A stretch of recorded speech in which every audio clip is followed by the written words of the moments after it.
Hello students, I hope आप लोगों को मेरा फर्स्ट वीडियो किरचॉफ लॉ पर बेस्ड बहुत अच्छा तरीके से समझ में आया होगा। तो प्यारे बच्चों, आज हम लोग क्वेश्चन जो है किरचॉफ लॉ पर बेस्ड जो सर्किटल क्वेश्चंस होते हैं उन क्वेश्चंस को हम लोग सॉल्व करेंगे।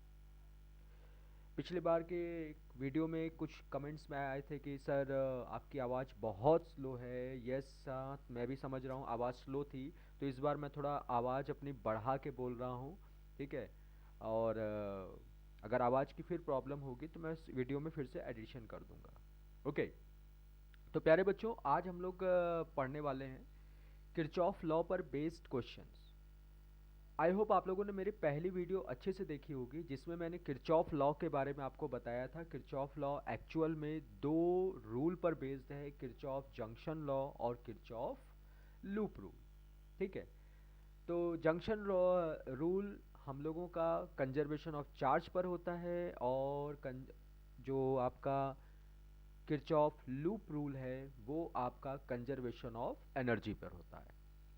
तो अब आते हैं हम लोग क्वेश्चंस करते हैं किरचॉफ लॉ पर बेस्ड। लेकिन याद रखिएगा, इसमें जो आपको रूल बताए गए हैं अगर वो रूल नहीं याद रहेंगे तो आपको हमेशा दिक्कत होंगी। तो एक बार आप लोग जब भी क्वेश्चन सॉल्व करिएगा तो एक बार जरूर जितने भी क्वेश्चंस करने से पहले एक बार किरचॉफ रूल को अच्छे से रिवाइज कर लीजिएगा या मेरा लास्ट वीडियो देख लीजिएगा आप लोग। ओके स्टूडेंट्स, तो अब आते हैं हम लोग यहाँ पर क्वेश्चंस देखते हैं। ये क्वेश्चन सिंपल है, हम लोग लास्ट क्लास में देख चुके थे, तो अब मैं यहाँ पर इस क्वेश्चन को डायरेक्टली दे देता हूँ। ठीक है। तो ये एक्चुअल में आपके एनसीईआरटी का ही क्वेश्चन है। ठीक है। तो एनसीईआरटी के क्वेश्चंस की खास बात क्या होती है कि क्वेश्चन में बहुत कुछ दिया रहता है और बहुत कुछ छुपाया रहता है। तो पहली बात देखो क्वेश्चन है क्या। Determine the current in each branch of the network shown in figure. तो पहले मैं यहाँ पर लेबल कर देता हूँ यहाँ पर क्या क्या है। ये है आपका 4 ओम का रजिस्टर। यहाँ पर है हम लोगों के पास 10 वोल्ट का सेल लगा है। यहाँ पर है आपका 1 ओम का रजिस्टर। ये है आपका 4 ओम का रजिस्टर। यहाँ पर आपको लगा हुआ है 2 ओम का रजिस्टर। ये भी है आपका 2 ओम का रजिस्टर। और ये है आपका 5 वोल्ट। ठीक है। अब आपको एग्जाम में ऐसे ही क्वेश्चन दिया जाता है। ठीक है। लेकिन मैंने बताया था आपको लास्ट वीडियो में कि जब भी हम लोगों को दिया रहता है सीबीएसई के बोर्ड एग्जाम में हमेशा करंट बना के देता है ना। बना किस लिए देता है कि आप पर्टिकुलर उस करंट को फाइंड कर लेंगे तो कॉपी करेक्शन में दिक्कत नहीं आएगी। लेकिन जब कंपटीटिव की हम बात करते हैं तो वहाँ पर ऐसी आपको फिगर दे देगा, उसमें रेजिस्टेंस और ईएमएफ की वैल्यू दे दी रहेगी, सेल के पोटेंशियल की वैल्यू दे दी रहेगी, और आपको डायरेक्टली कैलकुलेट करना होगा कि यहाँ पर क्या क्या है जैसे इस क्वेश्चन में दिया हुआ है। तो हम लोग सबसे पहले यहाँ पर ये क्वेश्चन हम लोग को दिख रहा है। अब इस क्वेश्चन में ध्यान से सुनिएगा स्टूडेंट्स, इस क्वेश्चन में हम लोगों के पास बहुत कुछ था, लेकिन जो चीज़ नहीं था उसको हम देखते हैं। पहले तो हम लोग को यहाँ पर लेबल नहीं किया हुआ है इस सर्किट के अंदर, तो मैं इसको लेबल कर देता हूँ ए बी। ये हो गया आपका सी पॉइंट, ये हो गया आपका डी पॉइंट, और इस पॉइंट को मैं ले लेता हूँ ई। ठीक है। अब हम लोग करते क्या हैं, तो जैसा कि लास्ट क्लास में मैंने आपको क्या बताया था, सबसे पहला काम सर्किट के अंदर जब भी आपको पता चले हम क्या करेंगे, सर्किट में एक्चुअल करंट को फ्लो कराएंगे। अभी ट्रावर्सल की बात नहीं करते हैं। ठीक है। अब ध्यान दीजिएगा, ये 10 वोल्ट का है। 10 वोल्ट का जो सेल है, सेल के पॉजिटिव टर्मिनल से हम करंट को निकाल देते हैं। ये पॉजिटिव हो गया और ये आपका नेगेटिव। तो यहाँ से मैंने करंट को निकाला, तो ये करंट गया। करंट का हम लोग अब नामकरण कर देते हैं ना, इसका नामकरण कर देते हैं। मान लीजिए यहाँ पे करंट आपका आई आ रहा है। ठीक है। ये करंट पॉइंट ए पर पहुंचा तो ये 2 पार्ट में डिवाइड होगा। मान लो कि यहाँ पर करंट हो गया आपका I2। इसको हम I1 ले लेते हैं, इसको I2 ले लेते हैं। तो यहाँ पे करंट कितना पहुंचा, यहाँ पे करंट पहुंचा आपका I1 माइनस I2। ठीक। अब ये I2 करंट AB के थ्रू B जंक्शन पे पहुंचा। ठीक है। अच्छा, अब हम जरा और देखते हैं, ई भी तो हम लोग का यहाँ पर एक पॉजिटिव और एक निगेटिव टर्मिनल है। अब यहाँ से हम लोग करंट को निकालते हैं, तो ये करंट हो गया आपका यहाँ पर I3। ठीक, I3 करंट पहुंचा जंक्शन बी पर, I2 करंट यहाँ पर पहुंचा, ध्यान से देखिएगा, यहाँ पर I2 करंट पहुंचा, यहाँ I3 करंट पहुंचा। अब ये दोनों के दोनों जंक्शन रूल को ओबे करते हुए दोनों एक दूसरे के साथ ऐड हो जाएंगे, तो I2 प्लस I3। अब ये I2 प्लस I3 पहुंचा सी पॉइंट पर। अब देखो मैंने क्या कहा था आपसे, जितना आपका पॉजिटिव टर्मिनल से करंट निकलेगा उतना ही आपका नेगेटिव टर्मिनल से करंट रिटर्न आना चाहिए। तो मैंने यहाँ से I1 निकाला है, तो यहाँ पर बेटा रिटर्न आपका I1 होना चाहिए, लेकिन करंट तो आ रहा I2 प्लस I3। तो हम लोग क्या करेंगे, यहाँ पर हम लोग करंट लिख देंगे I2 plus I3 minus I1। अब I1 माइनस I2 यहाँ पर पहुँचा, I2 प्लस I3 यहाँ इस पॉइंट पर पहुँचा। अब ये दोनों फिर D पे ऐड होंगे, और D पर ऐड होने के बाद देखना, अब हम लोगों का 5 वोल्ट का जो सेल था उससे I3 करंट हमने पॉजिटिव टर्मिनल से निकाला था। तो D पॉइंट पर जो आपका AD और CD के थ्रू करंट आ रहा है, दोनों में ऐड होके I3 होना है। तो I1 माइनस I2 जब I2 प्लस I3 से ऐड होगा तो रिटर्निंग करंट हम लोगों का हो जाएगा I3। आई होप यहाँ क्लियर है सबको, है ना? यहाँ तो सबको क्लियर हो गया होगा कि हाँ सर, यहाँ पे जो करंट आ रहा है उतना ही करंट AD और CD को ऐड करने पर हम लोग का ई टर्मिनल के ई सेल के निगेटिव टर्मिनल में जा रहा है। तो इस तरह हम लोगों ने सर्किट में करंट को सही तरीके से बना दिया। अब बात आती है ट्रावर्सल की। ठीक है, तो अब हम ट्रावर्सल फ्री हैं, जितने लूप हैं उतने ट्रावर्सल बना सकते हैं। ठीक है, तो मैंने यहाँ पर मुझे अगर देखा जाए तो 3 लूप मुझे दिखाई दे रहे हैं। पहला तो लूप दिख रहा है ABC, तो मैं इसमें एक ट्रावर्सल बना देता हूँ, ये मेरा ट्रावर्सल हो गया क्लॉकवाइज। ऐसे यहाँ पर मैंने बना दिया, ये हो गया आपका क्लॉकवाइज। यहाँ पर इसको भी बना दिया मैंने clockwise.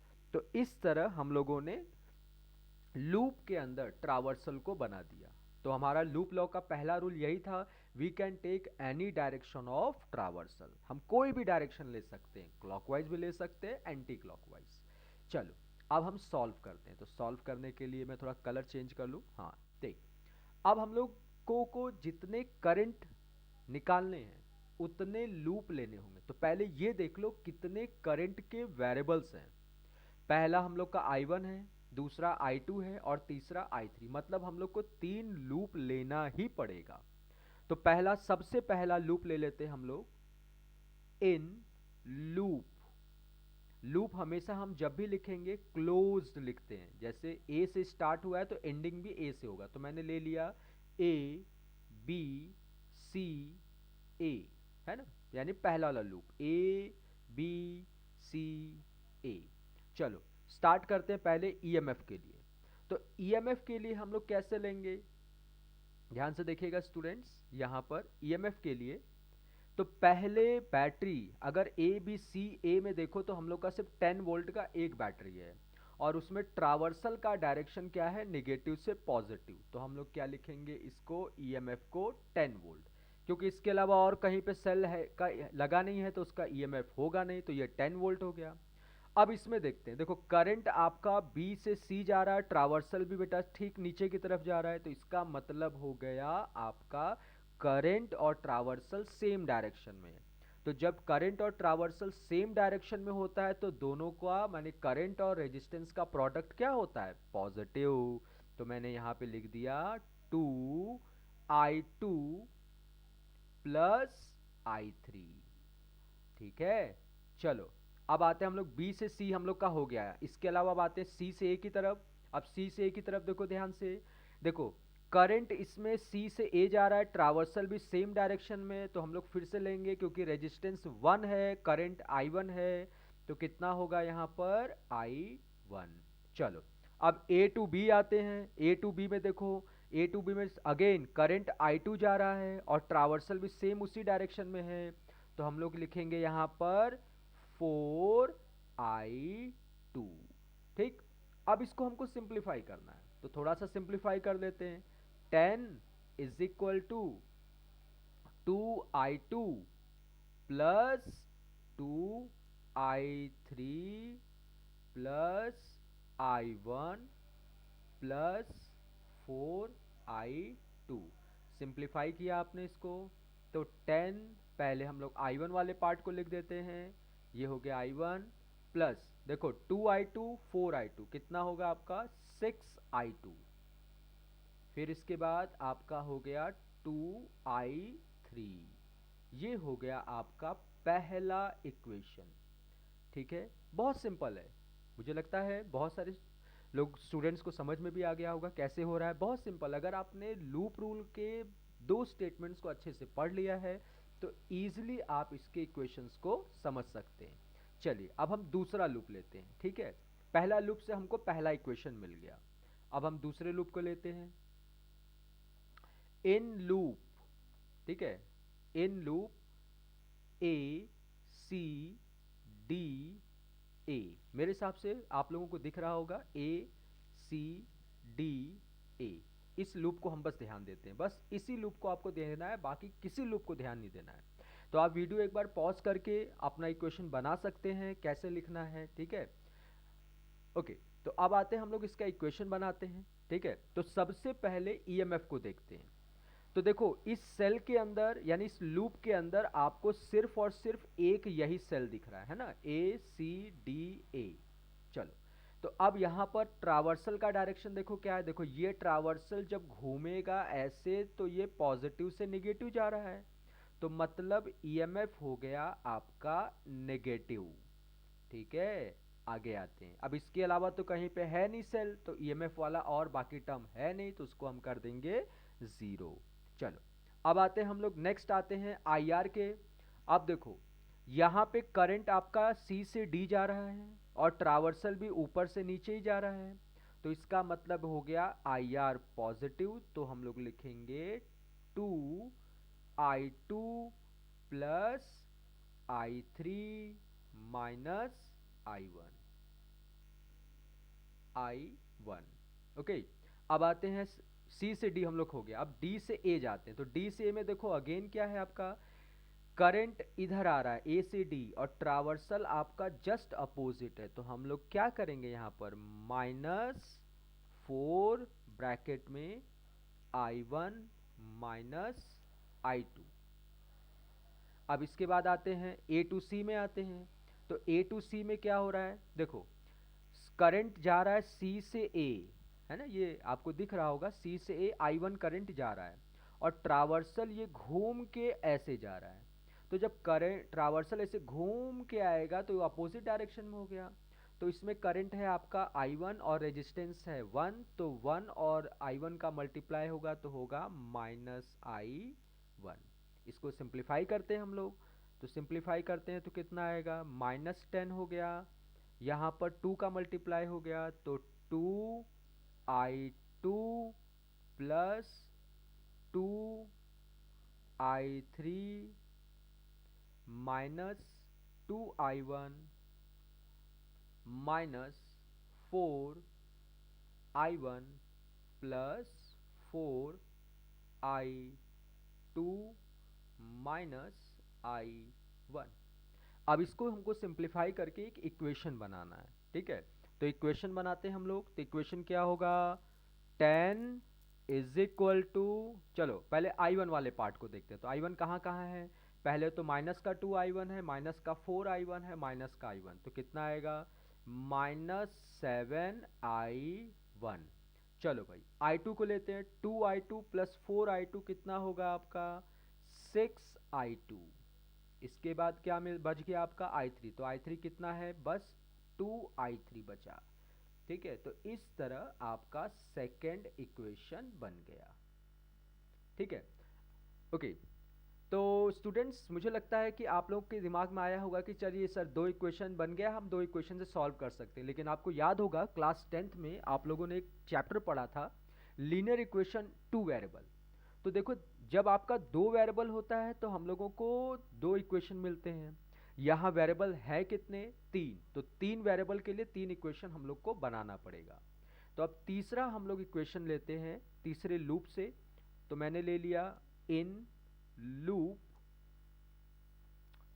B C D E B, ठीक है। तो B C D E B मतलब ये बड़ा वाला ट्राइंगल जो दिख रहा है आपको, ठीक है। चलो अब इसमें करते हैं हम लोग। ध्यान रहे आप वीडियो को पॉज करके अपने से इक्वेशन लिखिएगा जरूर, तो आपको समझ में आएगा कि आप सही कर रहे हैं या गलत है, ठीक है। तो अब हम लोग आते हैं, स्टार्ट करते हैं, इसको इक्वेशन को लिखते हैं, ठीक है। तो सबसे पहले काम हम लोग ईएमएफ को देखते हैं। ध्यान देना यहाँ पर ईएमएफ इस बी सी डी ई में टोटल एक ही लगा हुआ है। तो इसके अकॉर्डिंग अब आते हैं हम लोग यहाँ पर देखते हैं इस ई के लिए ट्रावर्सल का डायरेक्शन है पॉजिटिव से निगेटिव, तो हम लोगों ने लिखा है इसको -5, क्योंकि इसमें और सेल है नहीं तो हमारा ईएमएफ और होगा नहीं। नेक्स्ट अब आईआर आते हैं, ध्यान से देखिएगा। देखो ट्रावर्सल आपका ऐसे घूम के फिर डी से बी की तरफ जा रहा है और एक्चुअल करंट आपका बी सी डी आ रही है, तो मतलब सारे करंट माइनस होंगे, तो मतलब हो गया -2I2 plus I3 minus I1। Next -2I2 plus I3। अब आप कहेंगे सर यहाँ पे क्यों नहीं आप लिख रहे हैं DEB के लिए। देखो DEB में आपको कोई रेजिस्टेंस दिया नहीं है, जब रेजिस्टेंस दिया नहीं है तो उस करंट को हम लोग को नहीं लेना है, क्योंकि वो करंट आपका बहुत मिनिमम करंट होगी, तो उस करंट को हम लोग को लेना ही नहीं है, ठीक है। चलिए अब इसका सबसे पहले माइनस साइन कैंसिल हो जाएगा, तो मिलेगा आपको 5 और मैं 2 का मल्टीप्लाई कर देता हूँ, तो 2I2 plus 2I3 minus 2I1 plus 2I2 plus 2I3। चलो अब इसको हम लोग ऐड कर देते हैं, जो ऐड होगा ऐड कर देंगे, जो नहीं होगा उसको छोड़ देंगे। तो पहले I1 देखते हैं, तो I1 सिर्फ एक जगह है, दैट इज माइनस का 2I1। और 2I2 को देखते हैं, देखो 2I2 इधर है, 2I2 इधर है, कितना हो गया आपका 4I2। इसके बाद आते हैं हम लोग I3 को देखते हैं, दैट इज 4I3। ये हो गया इक्वेशन नंबर 3, ठीक है। तो प्यारे बच्चों अब आप लोगों को 3 इक्वेशन आपको मिल गए हैं, इक्वेशन 1, इक्वेशन 2, इक्वेशन 3, ठीक है। अब ध्यान देना यहाँ पर ये जो इक्वेशंस आपको मिले हैं, इन इक्वेशंस के अकॉर्डिंग हम लोग सिंप्लीफाई करते हैं इन तीनों इक्वेशन को और हम लोगों को रिजल्ट मिलेगा, ठीक है। चलो अब हम लोग सॉल्व करते हैं। सिंप्लीफाइंग, हम इसको सिंप्लीफाई करते हैं। Simplifying equation 1, 2 and 3 we get, तो तीनों इक्वेशन को जब आप सॉल्व करेंगे तो आपको I1 की एक एग्जैक्ट वैल्यू मिलेगी, I2 की एक एग्जैक्ट वैल्यू मिलेगी एंड I3 की एक एग्जैक्ट वैल्यू मिलेगी, ठीक है। चलो अब हम लोग सॉल्व करते हैं, तो I1 आपका आएगा 2.5 एम्पियर।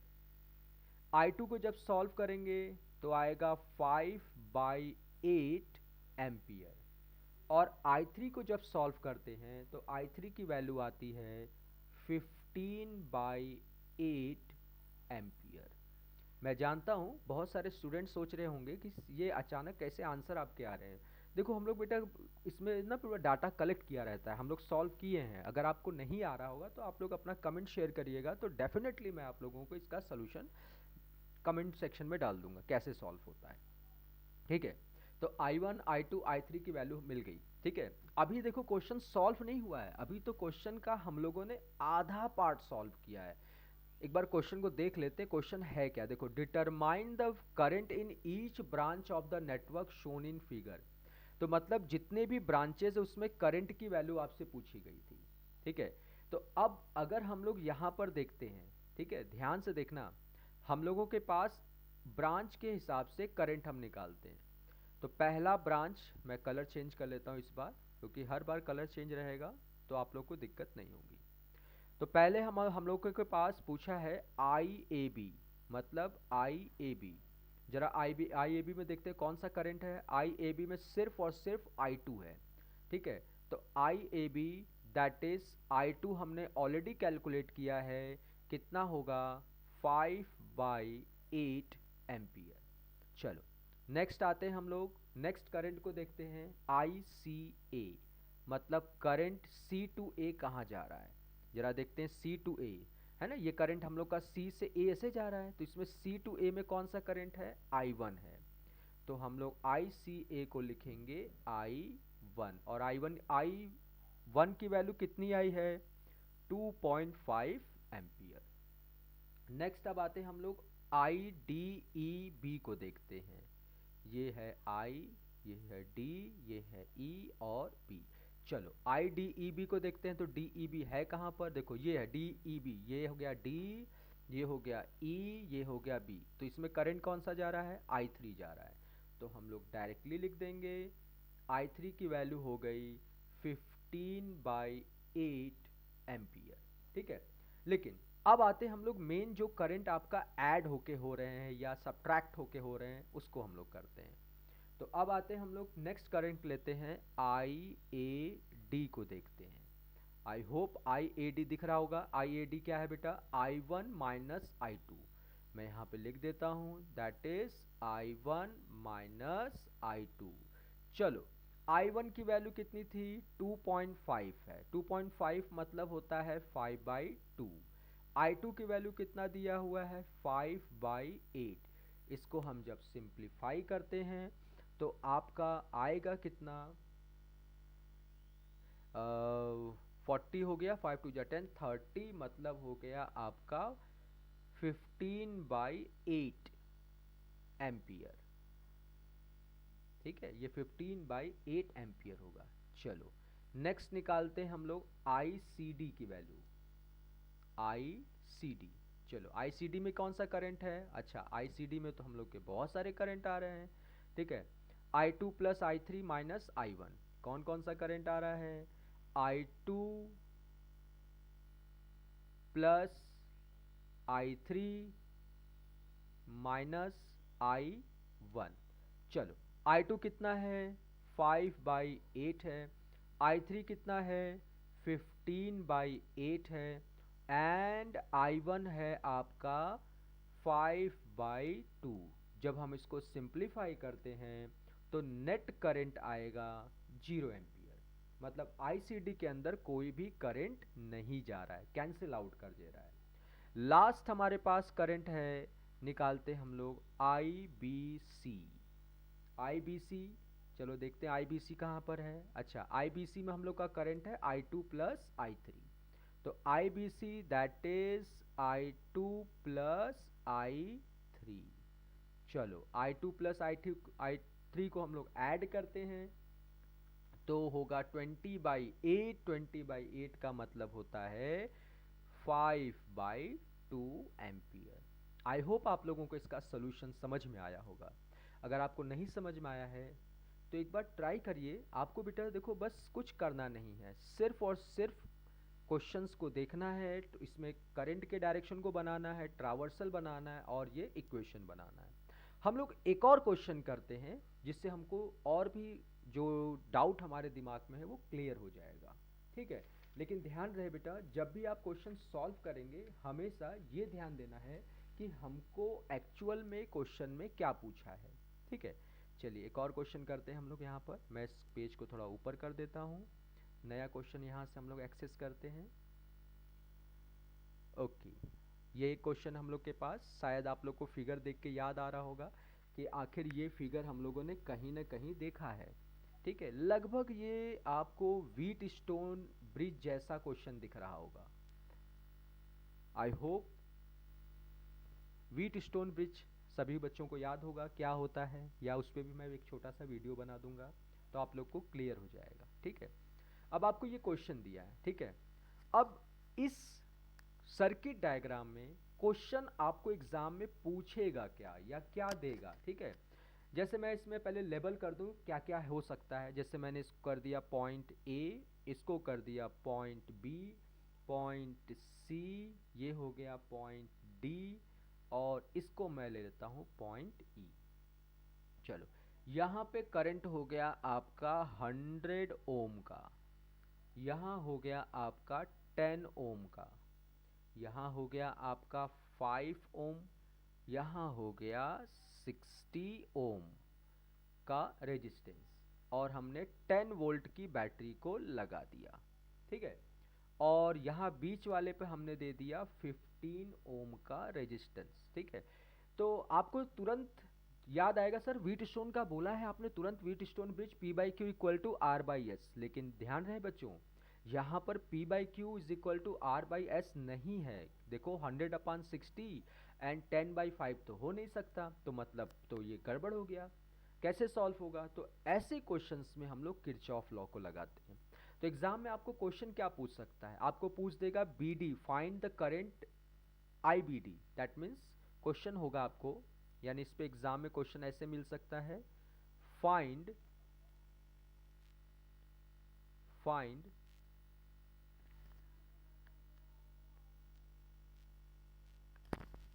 आपसे क्वेश्चन होगा फाइंड आई बी डी, है ना, आपसे इसकी वैल्यू बस पूछा हुआ है, बस आई बी डी आपसे पूछा और कुछ नहीं पूछेगा। कैसे करोगे? तो सेम वही कॉन्सेप्ट है जो हमने अभी प्रीवियस वाले क्वेश्चन में किया है। सबसे पहला काम हम सर्किट में करंट को बना देंगे। ठीक है, चलो अब ई वाला हम लोग के पास देखो, ये ई पॉइंट है, यहाँ से पॉजिटिव और निगेटिव टर्मिनल हम लोग के पास है। तो मैंने यहाँ से करंट को बना दिया, तो यहाँ से मैंने करंट को निकाल दिया आई। ध्यान रहे स्टूडेंट्स, आई करंट अगर पॉजिटिव टर्मिनल से आप निकाल रहे हो तो उतना ही करंट आपका रिटर्न आना चाहिए निगेटिव टर्मिनल में, तभी हम लोगों का जो भी बनाया है वो सही होगा। तो ये हो गया यहाँ पर, ये हो गया आई करंट यहाँ है। अब देखो ये पॉइंट ए है, एक जंक्शन के जैसे काम करेगा, तो ये डिवाइड हो गया। तो मैं मान लेता हूँ यहाँ पर हो गया आपका I1 और यहाँ हो गया आपका I2, है ना। पॉइंट ए जंक्शन के जैसे काम कर रहा है, तो ये आई करंट स्प्लिट हो गया 2 पार्ट में, I1 एंड I2। अब आप में से दिमाग आ रहा होगा आप लोगों के पास कि सर यहाँ I1 लिखा है तो हम यहाँ I माइनस I1 भी तो लिख सकते हैं। यस, लिख सकते हैं, आप फ्री हैं बेटा, क्योंकि यहाँ पे जितना कम वेरिएबल होगा उतना जल्दी आप क्वेश्चन को सॉल्व कर सकते हैं। ठीक है, अब आते हैं हम लोग I1 करंट को पहुंचे पॉइंट बी पर। अब यहाँ पे करंट हम लोग मान लेते हैं, ये वाला जो करंट है इसको हमने ले लिया I3। तो यहाँ पर कितना करंट निकलेगा? ये करंट हो गया आपका I1 माइनस I3। ठीक है, अब I3 यहाँ पर आएगा, ये करंट I3 इधर आया, अब I2 वाला करंट इधर आएगा। अब ये दोनों के दोनों ऐड होंगे तो इस वाले में आपको करंट कितना मिलेगा बेटा? I2 प्लस I3, ये हो गया आपका C पॉइंट पे करंट। ध्यान देना, C पॉइंट पर करंट पहुंचा I2 प्लस I3, और B से C की तरफ करंट पहुंचा I1 माइनस I3, तो I3 कैंसिल हो गया, तो यहाँ पे करंट आया I1 प्लस I2, और ध्यान दो I1 प्लस I2 हम लोगों का नेट करंट I के इक्वल है। तो कुछ इस तरह हम लोगों का सर्किट के अंदर रिटर्न करंट वही आ रहा है।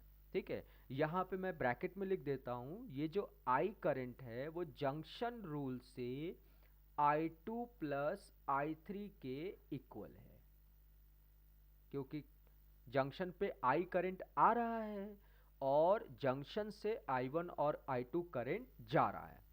ठीक है, अब हम लोग यहाँ पर ये पहला काम हम लोगों का हो गया। ठीक है, अगर एग्जाम में, मैंने फिर से कह रहा हूँ बेटा, एग्जाम में आपको ये हमेशा दिया रहता है करंट, खासकर बोर्ड एग्जाम में, लेकिन कॉम्पिटिटिव एग्जाम में कभी भी बना के नहीं देता है। चलो अब आते हैं हम लोग यहाँ पर इसमें ट्रावर्सल को बनाते हैं। तो ध्यान देना, अब मैंने ट्रावर्सल को बना दिया है कुछ इस तरह। ये हो गया क्लॉकवाइज, ये हो गया इसके अंदर क्लॉकवाइज, ठीक है। तो अब हमारे पास कितने वेरिएबल हैं? अगेन हम लोग के पास कितने वेरिएबल है? 3 वेरिएबल है। कैसे? पहला I1, दूसरा I2, तीसरा I3। आप कहेंगे सर चौथा वेरिएबल I भी तो है। अरे I जो है I2 प्लस I3 के इक्वल है, तो हम उसको वेरिएबल का तो ऑलरेडी हम लोग के पास टर्म्स है, यानी 3 वेरिएबल्स हम लोग के पास फिर से हैं। अब हम इन्हीं वेरिएबल्स के अकॉर्डिंग सॉल्व करते हैं, ठीक है। तो अब मैं कलर थोड़ा चेंज कर लेता हूँ सोल्यूशन के लिए। नाउ तो पहला हम लोग लूप लेते हैं, ठीक है। इन लूप, पहला लूप हम लोग ले लेते हैं A B D A, A B D A. I think आप लोग को दिखाई दे रहा होगा ए बी डी ए। अब इस सर्किट के अंदर कोई भी सेल नहीं लगा हुआ है ना, इस लूप के अंदर कोई भी आपका सेल नहीं लगा है। तो ईएमएफ कितना हो गया? 0। ईएमएफ कितना हो गया? 0, ठीक है। अब आपके दिमाग में आएगा सर ईएमएफ क्या 0 हो सकता है? भाई सर्किट में है ही नहीं, तो हम उसको जबरदस्ती थोड़ी कुछ लिख सकते हैं, है ना।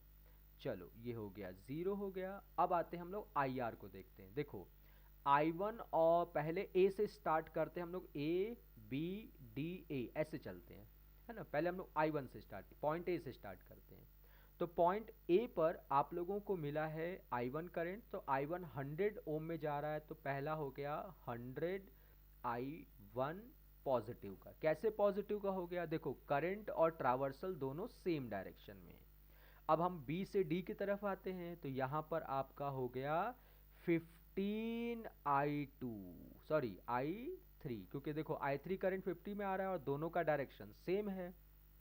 नेक्स्ट फिर यहाँ पर हो गया, तो करंट देखो A टू D जा रहा है और ट्रावर्सल D टू A जा रहा है, तो हम लोग क्या करेंगे? इसको ले लेंगे -60I2। ये हो गया इक्वेशन नंबर 1। अब हम दूसरा इक्वेशन लेते हैं। दूसरे इक्वेशन को फिर से हम लोग लूप पहले डिसाइड कर लिया है, कर लेते हैं। तो इस बार हम लोग लूप ले लेते हैं, loop B C D B. आप लोग वीडियो को पॉज करके एक बार अपने से भी सॉल्व करने की कोशिश करिएगा, ठीक है। इक्वेशन जब बन जाए तो वीडियो ऑन करिएगा, देखते हैं आपके वीडियो से आपने जो इक्वेशन लिखा है सही लिखा है या गलत। चलिए स्टार्ट करते हैं। अब यहाँ पर हम लोगों का पहले हम लोग चलते हैं बी से सी की तरफ।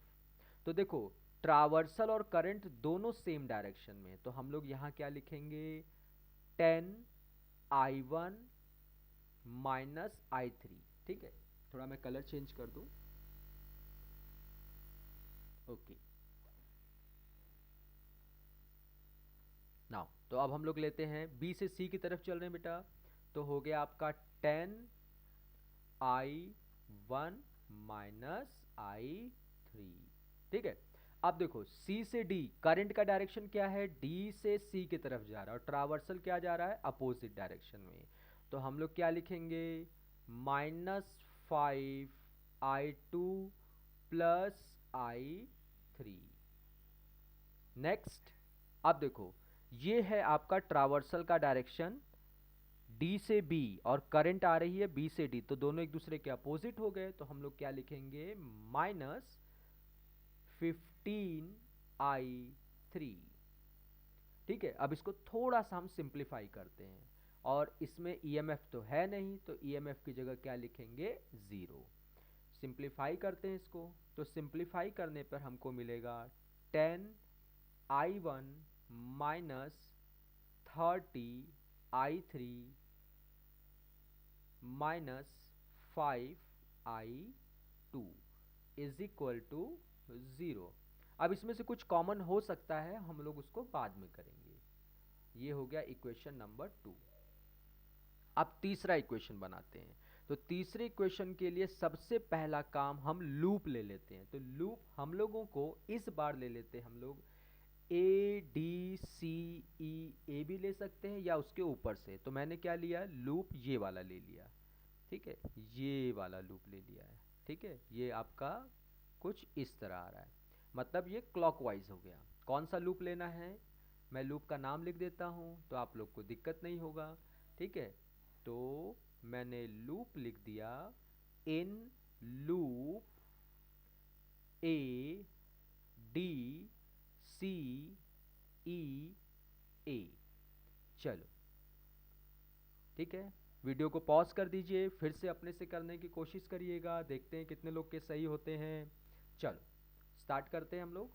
अब देखो सबसे पहले हम लोग ईएमएफ लिखते हैं। अब देखो ट्रावर्सल ये जो है आपका निगेटिव से पॉजिटिव की तरफ जा रहा है, तो जब ट्रावर्सल निगेटिव से पॉजिटिव जाता है तो उस केस में हम लोग लेते हैं ईएमएफ को पॉजिटिव, तो ये हो गया आपका 10 वोल्ट। ठीक, अब देखो यहाँ पर ये करंट, यहाँ पे कोई रेजिस्टेंस नहीं है, ए तक कोई रेजिस्टेंस नहीं है, लेकिन ए के बाद ए डी में रेजिस्टेंस और डी टू सी है, और ए टू डी टू सी में जो करंट का डायरेक्शन है वही ट्रावर्सल का डायरेक्शन है, दोनों सेम डायरेक्शन में है, तो हम लोग क्या लिखेंगे उसको, पॉजिटिव। तो ये हो गया 60I2 plus 5I2 plus I3। ठीक है, चलो भाई इसको थोड़ा सा हम लोग सॉल्व करते हैं। 10 60I2 प्लस 5, एक सेकेंड, ये हो गया प्लस, ये हो गया 5I2 प्लस 5I3। अब इसको हम थोड़ा सिंप्लीफाई करते हैं।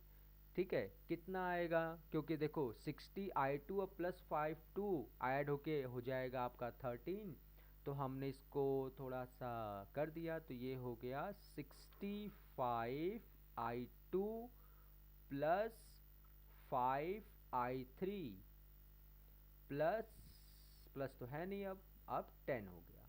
ये हो गया इक्वेशन नंबर 3। ठीक है, तो शायद आप में से बहुत सारे बच्चों ने एकदम सही तरीके से इक्वेशंस को बनाए होंगे। ठीक है प्यारे बच्चों, अब आते हैं हम लोग इन तीनों इक्वेशन को फिर से सिंप्लीफाई करते हैं। ठीक है, तो हमको बेटा बस I3 निकालना था, क्योंकि क्वेश्चन में आपको IBD पूछा है, तो IBD मतलब हो गया I3 करंट की वैल्यू आपसे पूछी गई थी। ठीक है, चलो अब स्टार्ट करते हैं।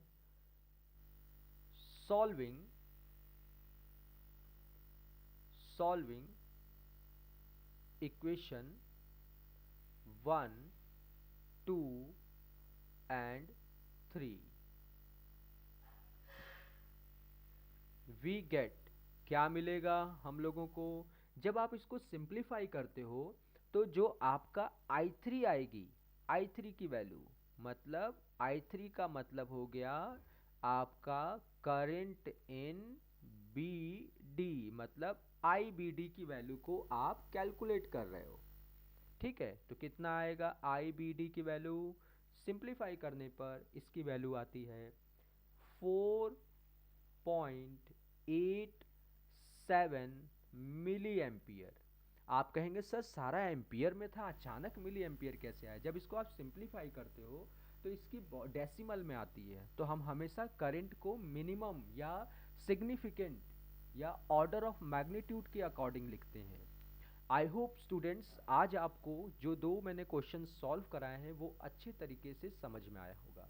प्लीज़ आप लोग के जो भी कमेंट है आप उसे कमेंट बॉक्स में लिखेंगे, तो मैं अपने आपके जो डाउट्स हैं उसको और अच्छे तरीके से रिट्रेस कर पाऊँगा।